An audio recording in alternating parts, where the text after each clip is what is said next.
사람이라면 누구나 실수는 합니다. 또 어떤 사회든 비극은 일어나기 마련이죠. 다만 그 일을 계기로 한 발 더 앞으로 나아가느냐, 같은 일이 반복되도록 두느냐가 이 큰 차이를 만들 뿐입니다. 손 잃고 외양간 고치는 사회보다는 이 실패를 이정표로 삼아서 발전을 하는 사회, 그런 사회를 꿈꿉니다. 안녕하세요. 본격 시민의대방송의 천만의 말씀 진행을 맡은 개그맨 황현입니다. 자, 여러분의 목소리로 우리 사회의 바른 이정표를 세워나가는 방송, 5월 21일 금요일이죠. 천만의 말씀 황현입니다. 지금부터 시작합니다. 항만에서 물류작업 아르바이트를 하던 20대 청년이 개방형 컨테이너에 깔려 숨지는 안타까운 사고가 발생했습니다. 충남 당진 현대제철소에서 또 사망사고가 발생했습니다. 설비에 점검하러 들어갔다가 기계에 껴 숨진 것으로 추정됩니다. 중대재해처벌법 이른가 김용균법이 지난 1월에 국회를 통과했지만 사고는 끊이지 않고 있습니다. 네, 이 최근 산재 사망 사고가 잇따르면서요, 노동계에 이어서 이 정치권까지 중대재해처벌법을 강화해야 한다라는 이런 목소리를 높이고 있습니다. 지난달 고용노동부의 발표에 따르면요, 최근 5년간 이 노동 현장에서의 사망자 수가 무려 4,240명에 달한다고 하는데요. 이 열악한 환경에 처한 노동자들의 안전이 사회 문제로 대두되고 있는 상황에서 이 모든 사람의 건강권을 존중하고 또 차별 없는 진료를 하기 위해 세워진 한 병원에 시선이 쏠리고 있습니다. 자, 오늘 천만의 말씀 주인공은요, 의대생 시절 만난 산재 피해자들과의 인연으로 인생이 바뀐 분입니다. 30년 가까이 산재 현장을 누비면서 노동자들의 건강과 안전을 위해서 헌신해 오신 녹색병원의 임상혁 원장님 모셔보고 이야기 나눠보겠습니다. 원장님 안녕하세요. 예, 안녕하세요. 녹색병원 원장 임상혁입니다. 반갑습니다. 네, 반갑습니다. 자, 본격적으로 잠시 후에 이야기 나눠볼 테고요. 원장님과 이야기 나누면서 여러분의 참여도 기다리고 있습니다. 일터에서 건강을 다친 경험이나 목격담 나눠주셔도 좋고요. 이 기회에 노동환경 개선과 또 노동자들의 안전에 대해서 한마디 좀 보태야겠다 하시는 분들도 저에게 문자 보내주시기 바랍니다. 50원의 유료 문자 샵 0951, 샵 0951번과 TBS 앱 열려 있고요. 또 유튜브 TBS FM 채널을 통해서 보이는 라디오도 함께 하시면서 여러분의 다양한 의견 함께 해 주시기 바랍니다. 자, 참여하신 분들 중에서 추첨을 통해서 층간소음 해결은 제로블록에서 매트를 선물로 보내드리도록 하겠습니다. 자, 그럼 본격적인 좀 이야기 나눠보도록 하겠습니다. 녹색병원 원장님이신데 이게 설립부터 또 특별한 스토리가 있다고 이야기를 들었습니다. 이 노동자들의 눈물로 세워진 병원이라고요. 예, 그렇습니다. 네네. 그러니까 1988년도에 우리나라에 굉장히 불행한 일이 있었는데요. 네. 그게 뭐냐면 원진 레이온에서 이氧화탄소라는 화학물질에 중독된 노동자가 약 1,000여 명 정도 발생한 사건이 있었습니다. 그렇군요. 네네. 그 원진 레이온의 피해자들이 정부로부터 기금을 받아서 세운 병원이 바로 녹색병원이고요. 굉장히 의미 있는 병원이에요. 예, 아마 세계에서도 그 유래를 찾아보기 어려울 병원입니다. 그래서 저희 녹색병원은 처음 지어질 때부터 원진 레이온과 같이 불행한 노동자가 우리 세상에 없도록 하자라는 이념하에 병원이 만들어졌습니다. 그럼 병원이 세워진 곳의 의미도 그 사건이 발생한 지점이라고 봐야 됩니다. 아니요, 거기는 아니고요. 제가 잘못 알고 원진 레이온은 지금 남양주에 있었던 건데요. 네네네. 마침 저희 병원이 세워진 게 옛날에 1970년대 말에 그 YH 무역이라고 가발 공장이었고, 네, 알죠. 예. 거기 뭐 김경숙 열사라든지 노동운동을 했던 분들이 아주 있었던 그런 YH 무역인데, 그 YH 무역이 있는 자리에 저희 녹색병원이 들어서서 어떻게 보면 역사적으로 좀 뜻깊은 자리에 병원이 있게 되었습니다. 설립 스토리부터 뭐 병원이 세워진 자리도 의미가 굉장히 깊은 것 같은데, 이게 저희가 보통 알고 있기로 그 원장님실이 그 병원 안에 사실 제일 좋은 곳에 있잖아요. 뭐 제일 꼭대기층에 있던 건 뭐 뷰가 좋다든가 이 원장실이라는 게 대외적으로 보여지는 이미지가 있으니까요. 근데 원장실이 특별히 지하 2층에 있다라고 얘기를 들었어요. 예, 그렇습니다. 저희 원장실은 저희 병원의 가장 낮은 곳에 있는데요. 그건 뭐 제가 만든 건 아니고 저희 이제 초대 원장인 양길승 원장님께서 가장 좋은 곳은 환자들에게 그리고 또 그 초대 원장님께서 우리들은 낮은 곳을 지향해야 된다라고 항상 말씀하셨습니다. 너무 좋은 의미에서 그렇게 하셨군요. 그래서 저희들이 이제 원장실이 병원 건립서부터 지금까지 원장실은 지하 2층에 그렇군요. 있습니다. 아니 근데 초대 원장님이 그러셨어도 지금 현재 원장님이 난 꼭대기에 있겠다 이런 사실 제일 위로 갈 수 있는데 예. 그 기조를 계속 이제 유지해 가시는 거군요. 예, 낮은 곳을 지향하자라는 말씀은 저도 100% 동의하고요. 제가 항상 그렇게 하려고 하고 있습니다. 아유, 말씀만으로도 마음이 너무 따뜻해집니다. 감사합니다. 예, 예. 예. 이 많은 산재 피해자들과 노동자들을 진료를 해오셨다는 걸로 알고 있어요. 예. 혹시 뭐 기억에 좀 남는 환자분이 계셨나요? 뭐 이제 굉장히 많이 났는데요. 네네. 아까 방송 나오니까 최근에 이제 가장 기억에 남는 건 경북 칠곡에서 네.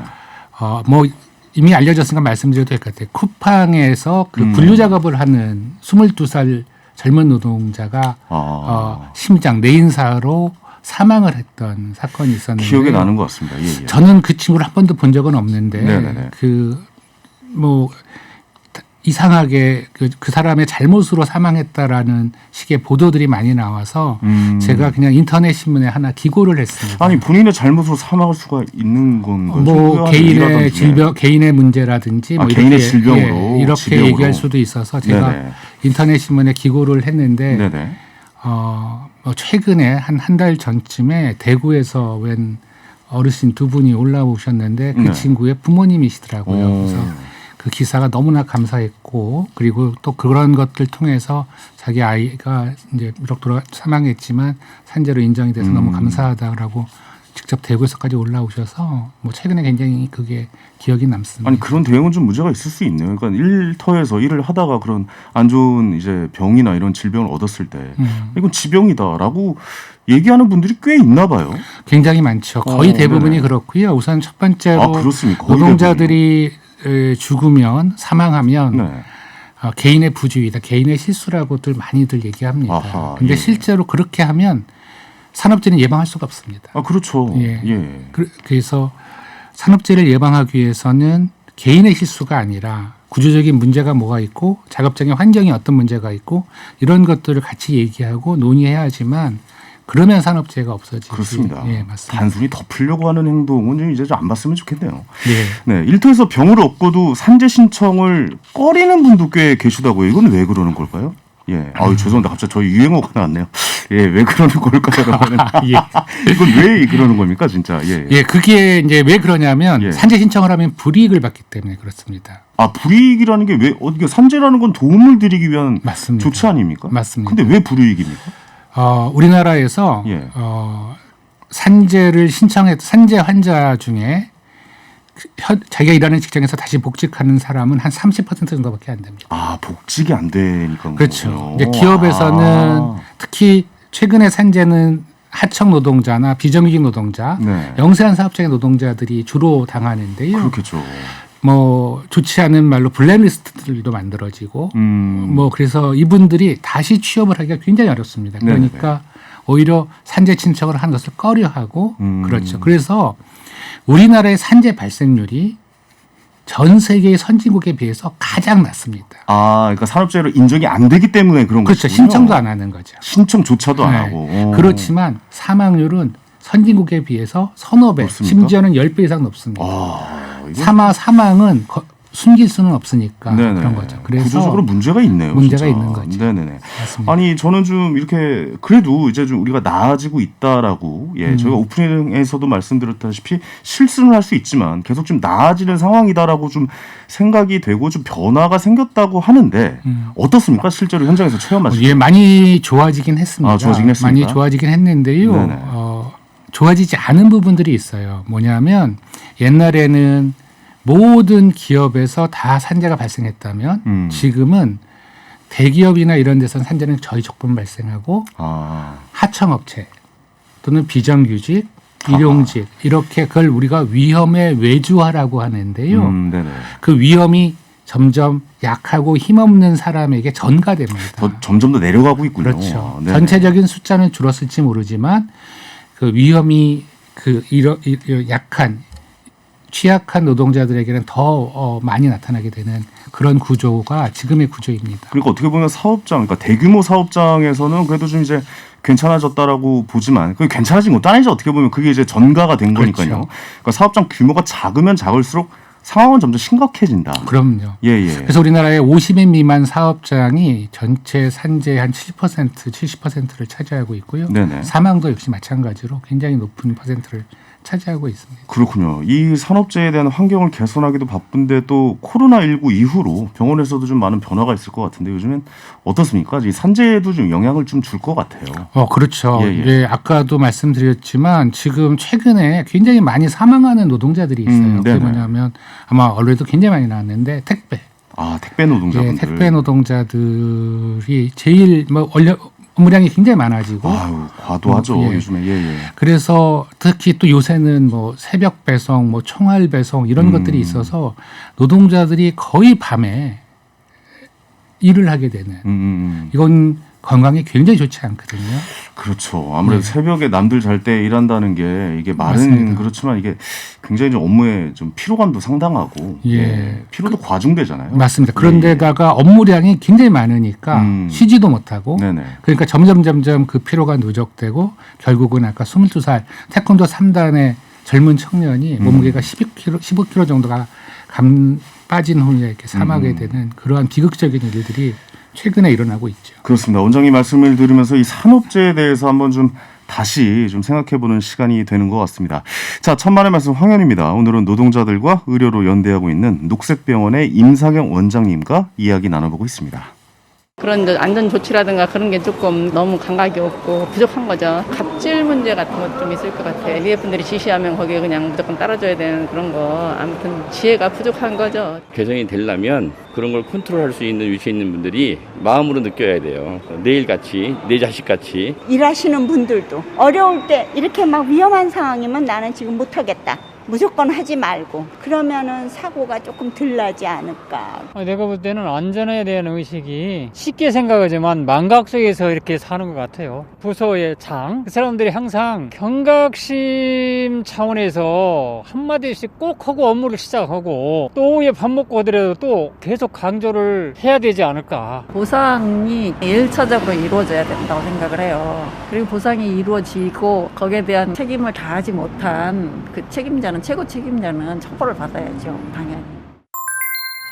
네, 시민들의 말씀 듣고 왔습니다. 자, 천만의 말씀 황현입니다. 오늘은요, 녹색병원의 임상혁 원장님과 이 산업재해에 대해서 좀 이야기를 나눠보고 있습니다. 원장님, 오늘 문자가 굉장히 많이 오고 있네요. 예. 산업재해에 굉장히 좀 관심이 많으신 것 같아요. 자, 1645님께서 몇십억, 몇백억까지 신 정치권에 계신 분 아들이 사고 나도 법을 이렇게 만들었을까요? 네.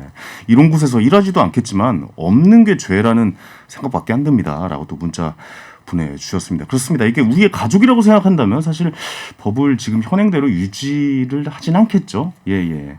예. 그러니까 우리 이제 뭐 이게 산재로 사망하신 분들이 있는데요. 그분이 정말로 한 가정의 가장이기도 그렇죠. 하고 예. 아들이기도 하고 네. 각각의 사연들이 다 있는데 그 사연이 너무 아픕니다. 네. 실제로.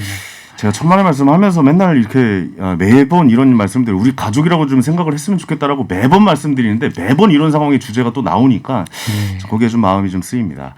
자, 8464님 뉴스에서 산재 사고로 노동자들이 다치거나 안 좋은 사고로 이어지는 거 보면 우리나라가 언제쯤 선진국이 될까 합니다. 항상 힘이 약한 사람들만 이렇게 다치는 거 보면 정말 마음 아프네요라고 보내주셨는데 그렇겠죠. 선진국으로 갈수록 아무래도 산업재해 사건 사고가 좀 덜하지 않겠습니까? 예, 사망 사고는 확실히 주는데요. 네. 아까 우리 청취자분이 하셨는데 네네. 지금이 산재를 예방할 수 있는 아주 좋은 적기입니다. 최근에 언론에 많이 산재 사망이 방송되고 그러는데요. 네네네. 이 산재 사망은 언론이 방송되지 않아도 계속 발생했었습니다. 최근에 많이 발생한 게 전혀 아니죠. 최근에만 좀 이슈가 될 그렇죠. 뿐이라. 근데 이 이슈가 된 게 저희들한테 굉장히 감사합니다. 왜냐하면 국민들의 관심이 있고요. 그래서 아까도 말했지만 이런 청취자분들이 이런 글을 남겨주고 인터뷰도 해주시거든요. 네네네. 이러면 산재가 예방될 수 있습니다. 그렇군요. 저희 예. 천만의 말씀. 국민들의 관심이 높으면 높을수록 알겠습니다. 예, 산재가 TBS에서 예. 방송을 많이 해주면 많이 해줄수록 산재는 예방할 수 있습니다. 저희 천만의 말씀 황현임당에서 무조건 감사합니다. 산업재해에 대해서 관심을 갖고 좋은 말씀 계속 듣도록 하겠습니다.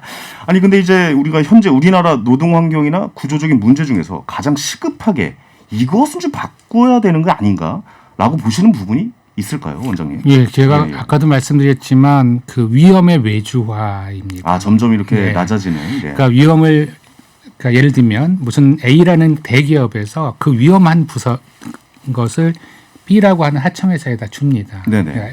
그런데 뭐 줘도 좋은데 그 위험에 대한 책임은 A가 지어야 됩니다. 대기업이. 근데 그렇죠. 지금은 책임도 지지 않고 그냥 이렇게 하청에 주니까. 그렇게 아예 계약을 그렇게 한다면서요? 그렇죠. 하청을 줄 때. 예, 예. 그게 없으면 계약도 안 해주니까. 예, 그래서 그런 것들을 이제 막아내는 것, 그런 게 가장 중요한 그리고 빠르게 그 바뀌어져야 될 부분이라고 생각합니다. 그 지점에 우리가 좀 관심을 좀 가져야 될 것 같고요. 자, 2046님, 산재 사고는 무조건 사람에게 맞춰져야 한다고 생각합니다. 나중에 책임을 묻더라도 사고가 난 상황에선 나라에서 먼저 책임을 쥐어줬으면 좋습니다. 예, 좋겠습니다. 나라에서 녹색병원 같은 곳에 아낌없는 지원을 좀 해주시길 바랍니다라고 또 좋은 문자 보내주셨습니다. 예, 감사합니다. 네, 이렇게 좀 산업재해를 입으신 분들에게 항상 좀 노력을 해주시고 이렇게 관심을 가져주시는 녹색병원에 여러분들의 많은 성원 좀 부탁드렸으면 좋겠네요. 예, 예. 자, 1723님, 저희 할머니도 아프실 적에 중랑구 녹색병원에 계셨는데요. 여러 병원을 다녀봤지만 진료비, 입원비 등 들어가는 비용이 훨씬 좀 저렴한 것 같다라고 이렇게 또 이 병원 관계자 아니시죠? 예, 모르겠습니다. 예, 1723님입니다. 번호 한번 좀 확인해 주셨으면 좋겠고요. 아까도 잠깐 좀 이야기를 산업재해에 대해서 계속 나눠봤는데 이 프리랜서 그리고 뭐 요양보호사분들 또 공영계 종사자, 뭐 저도 역시 공영계 종사자이기도 합니다. 이런 사각지대가 있잖아요. 그러니까 노동자들과 꾸준히 협약을 맺고 또 도움을 주고 계신데 요즘에 좀 눈길을 주고 관심을 갖고 있는 노동자 분야에 뭐 어떤 분야를 좀 꼽을 수가 있을까요? 제가 저희가 프리랜서나 요양보호사, 뭐 공영계 종사자랑 협약을 맺은 이유는 코로나19 때 이분들이 정말 너무너무나 힘듭니다. 정말로 위기에 놓여 있는 분들이어서요. 제가 너무 잘 알죠. 예. 저희가 손을 내밀지 않으면 안 되겠다는 생각이 들었습니다. 맞습니다. 예, 지금은 저희들이 좀 새로운 건데요. 이런 것들을 해보려고 하고 있습니다. 뭐냐면 건설 현장에서 일하다 다치신 분들 있거든요. 이분들이 다치면 치료를 제대로 받지 못하고 다시 현장에서 일하지 못합니다. 일도 배제가 되죠. 예. 몸이 불편하시니까. 그러니까요. 예. 그래서 저희가 이분들을 아주 튼튼한 몸으로 다시 일할 수 있게 치료만 하는 것이 아니라 정말로 튼튼한 몸으로 다시 일할 수 있는 노동자로 만드는 게 그런 실험을 해보고 싶습니다. 그래서 지금 여러 군데 제안도 하고 있고요. 그러게 하기 위해서 예산도 기금도 좀 마련하고 있는 중입니다. 그렇군요. 작년 10월에 녹색병원에서 만든 인권치유 119라는 곳이 생겼다고 하는데 어떤 곳인지 좀 설명 부탁드릴까요? 그러니까 우리 사회에서는 그러니까 인권의 피해를 받고 있는 사람들이 굉장히 많습니다. 뭐 여기 많죠. 아까도 말했던 노동자들도 있을 거고요. 또 공권력의 피해를 당하시는 분도 있습니다. 고문 피해자들이 아직도 저희 병원에 이용하시고요. 그다음에 뭐 특히 여성 노동이라든지 성소수자라든지 그다음에 이런 다양한 인권의 피해를 보시는 분들을 저희가 좀 같이 벗이되고 같이 치유하는 그런 것들을 만드는데 꼭 저희 녹색병만 하면 안 되고 그래서 여러 의료기관들이 뜻을 같이 하는 기관들이 모여서 인권치유 119라는 걸 만들었습니다. 그래서 인권의 탄압이 받으면 119처럼 언제든지 간다. 뭐 전국을 저희들이 다 갈 수 있다. 인권이나 산업재해에 힘드신 분이 있으면은 우리가 찾아가겠다라는 취지의 의도군요. 그런 의도입니다. 알겠습니다. 자, 8797님께서 임 원장님 정말 감사드려요. 아픈 분들이 제 가족이라면 너무 괴로울 것 같은데 원장님 힘내시고 건강하세요라는 또 문자 보내주셨고요. 자, 5694님께서 사고는 아차하는 사이에 일어납니다. 언제나 조심조심했으면 좋겠고요. 저도 조그만 제조업을 운영하면서 크고 작은 사고는 피할 수 없더라고요. 라고 또 문자가 보내주셨는데 이 말이 좀 중요한 것 같아요. 그러니까 크고 작은 사고라는 건 안 날 수는 없잖아요. 사실 제로로 간다는 건 굉장히 좀 힘든 부분이지 않겠습니까? 네, 맞습니다. 하지만 우리가 줄여야 된다는 사명감을 갖고 가야 돼요. 그렇죠. 예방해야 된다고 생각하고요. 그 사고가 그 하나의 반면 교사로 어떤 걸 우리가 잘못했고 이렇게 이런 부분이 있었으면 예방이 가능하겠구나. 그러면 다음에는 그 사고가 또 나지는 않습니다. 근데 우리나라의 산재의 특징은 계속 똑같은 사고가 반복된다. 그게 큰 문제죠. 그렇습니다. 물론 아예 아무 일도 안 일어나고 계속적으로 잘 유지가 되면 좋겠지만 아무 사고도 안 나고. 근데 사고가 났는데도 불구하고 그 사고 또 반복이 된다. 맞습니다. 이거 사회적으로 시스템 구조에 문제가 있다라고 봐야 되는 거겠죠. 그래서 아마 이제 나온 법이 중대재해처벌법인데요. 반복되는 사고고 사업주가 과실이 좀 있으면 그거는 이제 크게 형법으로 처벌하겠다라는 게 이제 중대재해처벌법이거든요. 그렇죠. 누구나 실수를 할 수 있지 않습니까? 예, 근데 예. 그 실수를 어떻게 받아들이냐에 따라서 달라지는 거라고 생각이 되어집니다. 자, 1797님께서 포상금 제도가 만들어지면 어떨까요? 위험한 상황을 고치지 않는 업체를 신고했을 때 포상금을 주고 업주는 벌금을 냈으면 좋을 듯 싶습니다라고 또 의견 보내주셨습니다. 실제로 이 포상금 제도는 아직 시행이 안 되고 있는 거죠? 예, 전 세계에서 시행되는 나라는 없는데요. 그렇군요. 예, 예. 그런데 포상금보다는 이렇게 익명으로 신고를 하면 이렇게 가서 조사하고 정부에서 조사하고 그러한 제도들도 있고요. 네네. 아니면 차라리 이게 뭐 시민이나 이런 사람 중에서 대표를 뽑아서 그 대표가 그런 데를 조사하고 또 우리 이제 고용노동부나 이런 데에 고발하는 네. 그런 제도가 있는 나라들은 굉장히 많습니다. 그런 제도가 아무래도 우리나라도 생겼으면 좋겠다. 우리나라도 생겼으면 좋겠는데요. 네. 아직은 이제 그런 제도는 없습니다. 알겠습니다. 이거 뭐 한번 고려를 해봐야 되는 문제가 아닐까라는 생각도 들어요. 3357님께서 전 24년차 학습지 교사인데 저희는 4대 보험도 안 돼요. 예, 라고 또 맞습니다. 문자 보내주셨어요. 4대 보험이 안 되는 직업군들이 꽤 있죠. 뭐 제가 알기로도 가사 노동자분들도 4대 보험이 적용이 안 되는 걸로 알고 있고 학습지 노동자분들도 그렇고. 예. 이른바 말하는 특수고용 노동자라고 해서요. 아까 네네. 말했던 택배 같은 경우도 안 되고요. 네네. 하여튼간 옛날에는 다들 그 4대 보험 가입돼 있는 노동자였는데 어느 날 갑자기 자영업자로 바뀌어버리는 노동자들이 꽤 있거든요. 아무래도 이런 분들에서 산업재해가 일어난다면 보호를 받지 못하는 경우가 그렇죠. 굉장히 많겠네요. 많습니다. 네네네. 그렇다면 이분들을 이제 산업재해로 등록을 하고 하려는데 왜 이분들은 그런 보상이나 이런 거 스스로 좀 포기도 많이 하시잖아요. 그러니까 이렇게 하면 어떻게 보면 뭐 이제 종합소득세나 이런 게 잡혀서 그렇습니까? 아니면 뭐 어떤 겁니까? 아마 이제 이렇게 특수고용직 노동자들은 그렇게 부유하거나 그러지는 않고요. 그렇죠. 굉장히 그 급여도 적은데 그 급여에서 또 보험을 떼어가니까 그런 거에서 부담감도 있을 텐데요. 그렇죠. 아무래도 그래서 사회보험이라고 하는 것은 뭐 자기가 임의로 가입하지 않느냐 이렇게 얘기하는 건 아니고 강제적으로 전체적으로 다 가입하게 만드는 보험이 사회보험이고요. 근데 노동자들이 가입 안 하고 싶다 이런 것도 있지만 그 노동자를 부리는 사람이 또 산재보험료를 자기가 내야 되거든요. 네. 사용자는 또 이제 그게 부담스러워서 일부러 가입을 하지 말아라라고 얘기하는 경우가 많고요. 대표적인 데가 택배 노동자들이 많이 그렇습니다. 그게 가입을 안 하면 이제 회사에서 나가는 돈이 아무래도 좀 줄어드니까 뭐 그런 걸 좀 권장을 하는 거군요. 그렇죠. 알겠습니다. 이 산재 노동자의 날을 법정 기념일로 지정하기 위해서 여러 의원들 그리고 또 관계자들도 힘을 모으고 있다고 알고 있어요. 그러니까 이미 많은 선진국들에서 이 날이 좀 지정이 됐죠, 사실. 예, 4월 28일 날 산재 노동자 추모의 날이라고 해서 4월 28일로 지정되고 있고 한국에서도 그 노동계에서 한국노총이나 민주노총 같은 노동계에서도 그날을 기념하고 있습니다. 아직 국가적인 기념일로 지정되지는 않았습니다. 네, 최근 정부도 하반기에 산업안전보건본부 출범시키겠다 이렇게 입장을 밝혔고 또 중대재해처벌법 개정 움직이도 보이는데 어떻게 보고 계십니까? 이게 좀 올바른 방향으로 가고 있다고 보시는 겁니까? 예, 좋다고 생각합니다. 우선 산업안전보건본부가 한다는 건 지금에 있는 행정조직보다 훨씬 더 커지는 거고 사람들도 많아지는 거기 때문에 정부의 행정감독이 더 커지는 거기 때문에 뭐 나쁠 이유는 전혀 아니고요. 오히려 그렇게 제일 커져서 좋은 결과들이 있었으면 좋겠다. 그런 생각이 듭니다. 알겠습니다. 5519님께서 방송을 듣다 보니까 녹색병원에 후원하고 싶어요. 네, 후원하려면 어떻게 해야 하나요? 라고 이렇게 또 질문을 보내셨네요. 예, 네. 정말로 시민들의 후원이 저희 녹색병원은 필요합니다. 그래야지 좀 더 따뜻한 사회 그리고 노동자들과 같이 하는 그런 병원을 만들 수 있기 때문에 그렇습니다. 저희 녹색병원 홈페이지에 들어오시면 발전위원회라는 그 위에 그런 배너가 있는데요. 거기에 들어가시면 저희 병원 후원할 수 있습니다. 네. 감사합니다. 네, 고맙습니다. 이렇게 또 문자 보내주셔서 네, 저희가 직접 말씀을 안 드리려고 했는데 문자로 이렇게 질문을 보내줘서 어쩔 수 없이 저희가 정보를 좀 드렸습니다.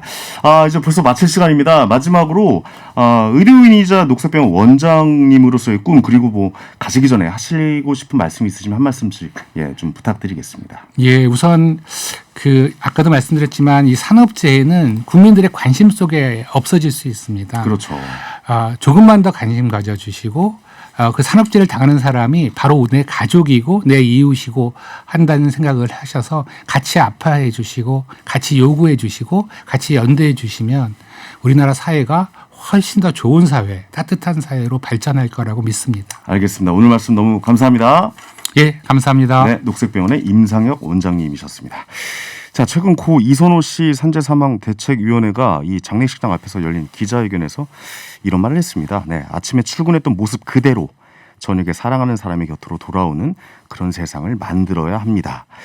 그렇습니다. 이 진정한 추모는 노동자들의 건강과 안전이 지켜지는 사회, 또 죽음 없는 세상을 만드는 것이 아닐까, 네, 이런 생각을 해보면서 오늘 천만의 말씀 황현입니다. 마무리하도록 하겠습니다. 저희 프로그램은 유튜브와 팟캐스트를 통해서도 다시 들으실 수 있습니다. 저는 다음 주 월요일 저녁 7시 30분에 다시 인사드리겠습니다. 지금까지 황현이었습니다. 감사합니다.